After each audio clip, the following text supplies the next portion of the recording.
안녕하세요. 거듭남입니다. 대출을 받으실 때 막상 어디서 어떻게 받으실지를 잘 모르시죠? 그래서 제가 1금융권부터 소비자금융권까지 장단점에 대해서 말씀드리려고 합니다. 보증서 대출도 알려드릴 테니까 끝까지 시청 부탁드리겠습니다. 먼저 대출을 받으실 때 준비해야 될 사항은 제가 신용등급 관리 영상에 말씀드린 부분이 있으니까요. 그거 참고해 주시면 되시겠고요. 그리고 먼저 1금융부터 4금융까지 장단점에 대해서 말씀드리도록 하겠습니다. 먼저 1금융권인데요. 1금융권은 보증서, 은행권 대출이고요. 2금융권, 카드사, 캐피탈 대출, 3금융, 저축은행, 4금융, 소비자금융 이렇게 네 가지로 크게 나눠볼 수 있는데요. 본론으로 들어가자면 1금융권, 은행권 보증서 대출인데요. 은행에서 보증서를 취급하는 게 이제 씨앗돌 대출이라고 있고요. 거기에 대한 장점, 은행은 저렴한 이자를 사용할 수 있다. 두 번째로는 신용등급에 좋은 영향을 미친다. 세 번째, 안전하고 정확하게 사용할 수 있다. 이런 부분이 장점이겠죠. 단점은 신용 문턱이 높다. 그리고 대출 진행할 때 진행 기간이 조금 걸린다. 그리고 대출 서류가 좀 복잡하다. 이런 부분이 단점으로 비춰질 수 있고요. 은행권은 신용대출은요, 솔직히 은행에서 좋아하는 대출은 아니에요. 은행은 리스크가 있는 대출을 많이 선호하지 않아요. 그래서 담보대출이나 보증서 대출을 많이 좋아하죠. 그러다 보니까 신용대출은 받으실 때 주거래은행에서 받으시는 게 가장 좋으시고요. 그리고 내가 대기업이나 이제 상장기업, 회사 규모가 있는 곳에서 근무하고 계시는 직장인이시면은 내가 주거래 은행이 아니어도 다른 시중은행에서 받으실 수가 있으실 거예요. 그런 분들 빼고는 실질적으로 은행에 대한 문턱이 되게 높으시잖아요. 주거래 은행을 뺀 나머지 은행에서 대출 받는다는 게 결코 그렇게 쉬운 금융사는 아니죠. 제가 직장인, 사업자, 주부, 학자금 이런 담보대출까지 이런 영상에서 제가 더 디테일하게 알려드릴 건데요. 외국계 은행도 잘 이용하시면은 대출 받으실 때 이자는 다소 시중은행보다 높으실 수는 있는데요. 그래도 대출 부분은 좀 잘 나온다는 거, 그 점 알고 계시고요. 두 번째로는 캐피탈이고요. 캐피탈의 장점은 은행보다 대출 심사가 빠르고요. 신용등급이 다소 낮아도 된다는 거예요. 그리고 대출 진행을 도와주는 사람이 있다는 점이죠. 대출 상담사가 있다는 거예요. 그리고 단점은 신용 점수를 많이 떨어뜨려요. 그리고 금리가 조금 높고요. 그리고 수수료가 발생이 된다는 거예요. 캐피탈이나 카드사는 거의 대부분 자동차를 구매할 때 많이 사용들 하시잖아요. 그러다 보니까 이 신용대출 할 때 있어서는 그렇게 뭐 큰 금액도 나오지도 않고 그렇다고 해서 뭐 서류가 간소한 것도 아니에요. 요즘은 캐피탈은 신용대출보다는 차량 할부나 카드를 많이 이용을 하시잖아요. 그리고 카드 론 대출 받는 것도 신용 상태를 많이 잡아먹으니까 그래서 카드 론도 많이 주의하시는 부분이 많이 있으시잖아요. 캐피탈은 그냥 차량 이용하는 대출로 이용하시지 제가 보기에는 신용대출로서는 그렇게 큰 메리트가 많이 없다라는 거 참고해 주시고요. 그리고 이제 상금융은 저축은행인데요. 장점은 전화로 시청할 수가 있고요. 신용등급이 낮아도 가능하고요. 그리고 대출 문턱이 낮다는 거고요. 단점은 신용 점수를 캐피탈보다 많이 떨어뜨려요. 그리고 금리가 높고요. 저축은행에 대한 대출 정보나 대출 상태나 이런 것들이 정보가 부족하다는 거예요. 저축은행에서 대출 받을 때는 내가 잘 알고 있는 저축은행이 아니면은 대출 진행하실 때 다소 우려되는 부분들이 많아요. 저축은행에서 취급하고 있는 상품이 정부 자금에서 햇살론이잖아요.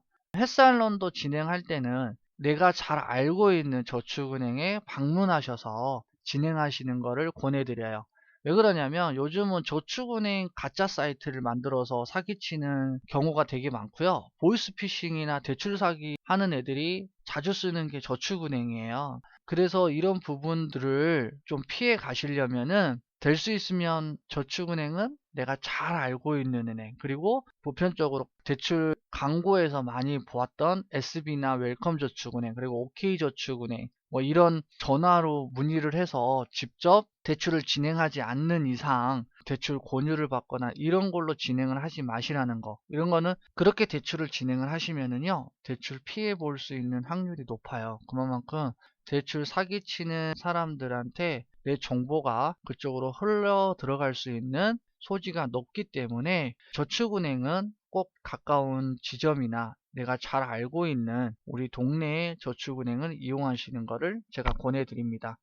그리고 네 번째로는 사금융, 소비자 금융이라 그러죠. 그래서 이제 대부업체라고도 많이 하시는데, 자, 이거는 이제 채무 이력이 잡히지 않는다. 그리고 신용 등급이 낮아도 가능하다. 대출 진행이 간편하다. 그리고 단점은요, 신용 점수는 많이 떨어뜨립니다. 떨어뜨리는 금융사가 있고요, 안 떨어뜨리는 또 금융사가 있어요. 그래서 대부업체는 제가 그걸 좀 다뤄드릴 거고요. 금리는 무조건 높다라는 건 알고 계시죠? 금리는 이제 법적이자 최고이자를 적용을 하고요. 그리고 이미지가 많이 안 좋죠. 그래서 이 부분에 대해서 제가 말씀을 드리는 부분이 있는데, 소비자 금융도 저는 잘 쓰면은 좋은 점이 되게 많아요.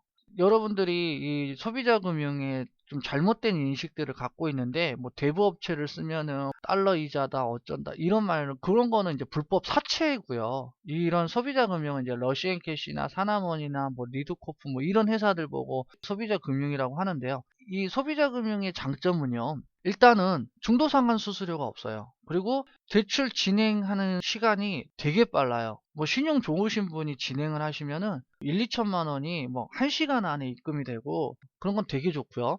그리고 내가 단기 자금으로 써야 될 자영업자 하시는 분들이나 사업하시는 분들, 긴급 자금으로 투입할 때 이런 자금을 이용하는 게 저는 은행보다 더 좋다고 생각을 해요. 왜 그러냐면, 일단 서류가 간소하고, 두 번째로는 중도상환 수수료가 없으니까 따지고 보면은 거기서 거기에요.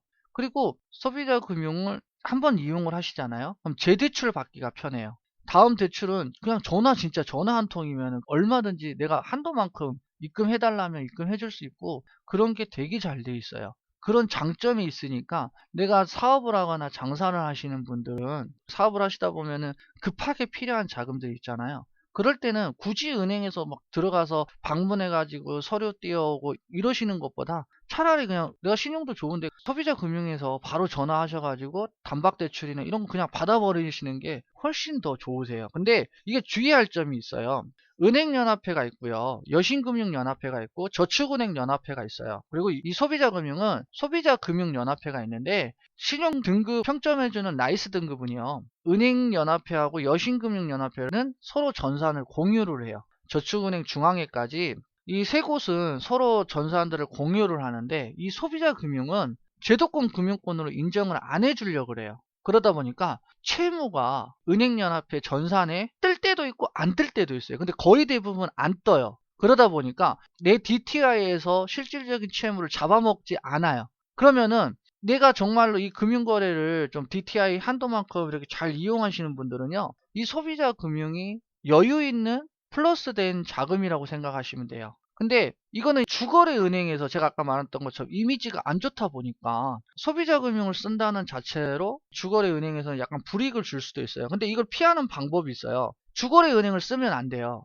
소비자 금융을 이용을 하실 때는요, 주거래 통장으로 입금을 받지 마시고, 이자 부분을 이체할 때도 주거래 은행 계좌로 이체를 해주지 마시고요, 내가 잘 안 쓰는 통장, 거기로 입금을 받으시고 거기로 입출금을 하시면은 은행권에서는 이게 크게 알 수가 없어요. 그런 식으로 이용을 하시면은 소비자 금융도 장점이 많다라는 거, 제가 그거 한번 알려드리겠고요. 그리고 보증서 대출, 여러분들 요즘 뭐 코로나19 긴급자금도 이렇게 보증서 많이 끊고 하시잖아요. 보증서는 크게 이제 세 가지로 나눠져요. 이제 신용보증재단, 신용보증기금, 기술보증기금, 이렇게 세 가지가 있는데, 이 보증서는 우선 재단하고 기금은 중복으로도 가능해요. 근데 같은 기금끼리는 보증기금이 있으면 기술보증기금에서는 보증서가 발급이 안 될 수 있으세요. 그 점 참고해 주시고요. 신용보증재단에서 하는 거는 햇살론이고요, 신용보증기금에서 하고 있는 건 씨앗돌, 기술보증기금에서는 기술력, 그리고 중소기업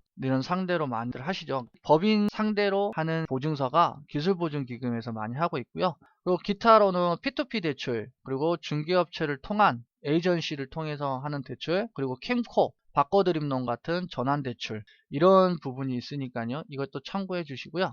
P2P 대출은 일반 신용대출도 있고 담보대출도 있고 전환대출도 있는데요, 개인이 채권을 구매하는 방식이에요. 그러다 보니까 P2P 거래할 때는 회사가 제도권 금융권이 아니다 보니까 회사를 먼저 잘 확인하시고 선택하시는 게 중요하고요. 그리고 P2P 대출을 받으실 때는 충분한 정보가 많이 있으셔야 돼요. 이게 정말 잘못 받으시면은 사채업자에다가 받을 수도 있는 거니까 이 회사가 검증이 돼 있는 회사가 그리고 금융감독위원회에 등재가 돼 있는 회사인지 이런 것들을 정확하게 한번 확인해 보시고요. 중개업체를 통해 받은 대출은요.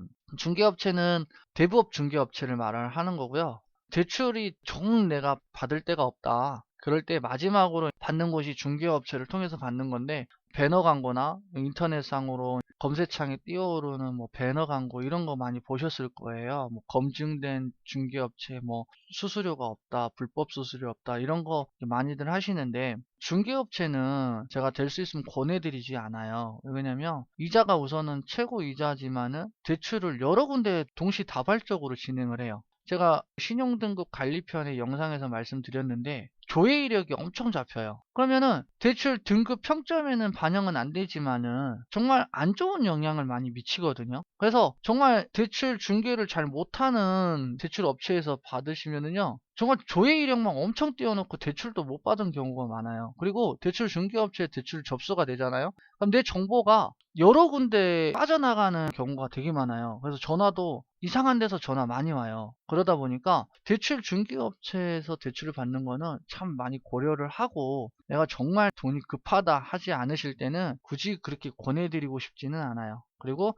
캔커는 바꿔드림론이에요. 정말 이제 대출 상환하시는데 많이 어려우시고 연체하시거나 이런 부분이 있으실 때는 채무조정위원회나 이런 데 받아보시는 것도 좋고요. 내가 대부업체에서 6개월 동안 잘 갖고 있는 채무들은 6개월 이상 가지고 가지 마시고 바꿔드림론이라는 캠코 대출이 있으니까 그걸 전환으로 하시면 돼요.